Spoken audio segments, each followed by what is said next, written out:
د هغې نه بعد ورور سوال کړی دی چې کومه ځمکه چې د مقبرې دپاره وقف شوي نو بلا ضرورته د هغه ځای بدلول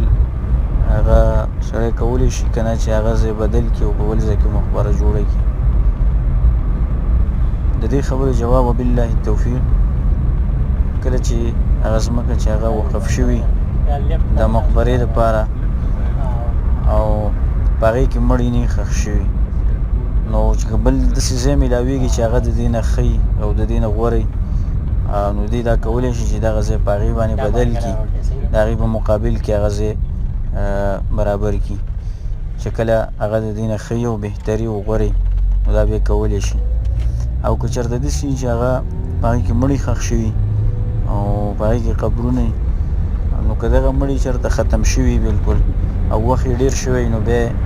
هغه بدلولی شي سړی هغه ختمولی هم شي. او که داسې وي چې هغه مړي پکې او هغه ختم شوي نه او هغه په هغې کې پراته نو دغه بیا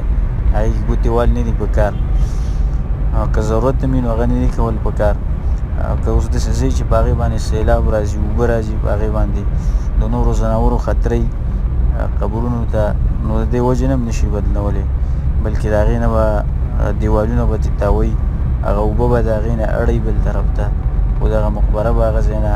بدلولی به نه شي ځکه چې دا د مړي احترام دی او د مړي عزت په کار دی او د دې وجې نه په هغې کې بیا ګوتې وال نه دي په کار. او که د ضرورت په وجه باندې نو بیا چې کله پکې مړي نه نو سړی کولی شي او بغیر د ضرورت نه دا ښه کار نه دی. والله اعلم.